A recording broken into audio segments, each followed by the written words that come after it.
Nós vamos então tratar, a partir de agora, da administração indireta.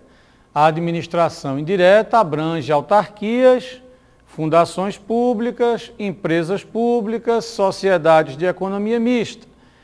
Também, para a professora Maria Silvia Zanella, pode abranger outras entidades, como os consórcios públicos. Aliás, os consórcios públicos, que nós vamos depois estudar, quando tiverem personalidade de direito público, necessariamente vão integrar a administração indireta dos entes consorciados, dos entes que constituíram o consórcio.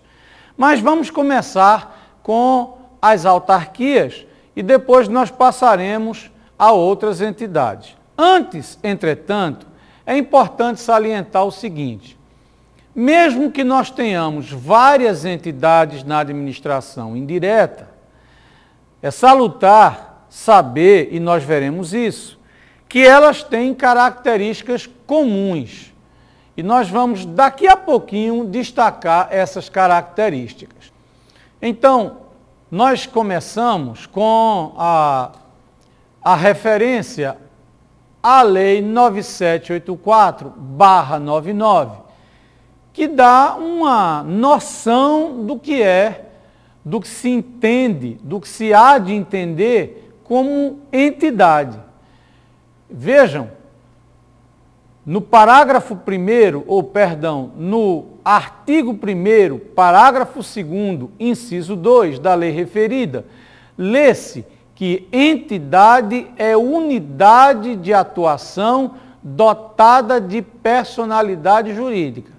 Então, se nós estamos dizendo que a administração indireta compõe-se de entidades, estamos dizendo, inclusive à luz da Lei 9784/99, que a administração indireta compõe-se de pessoas jurídicas. Muito bem. Que pessoas jurídicas? Autarquias, como já falei, fundações públicas, empresas públicas, sociedades de economia mista. Eu ressaltei momentos atrás que, embora essas sejam, na visão clássica, tradicional, as entidades que integrem a administração indireta, alguns acrescentam outras. E eu falei, inclusive, nos consórcios públicos.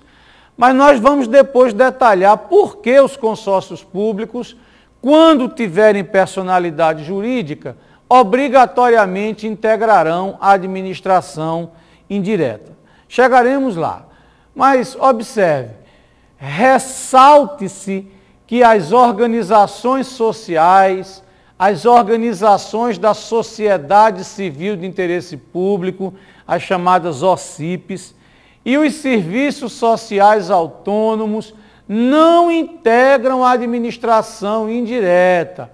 Essas entidades, meus amigos, e ainda os chamados entes de apoio, nós falaremos depois sobre eles, essas entidades, repetindo, organizações sociais, organizações da sociedade civil de interesse público, serviços sociais autônomos e mesmo os entes de apoio, essas entidades são entidades paraestatais.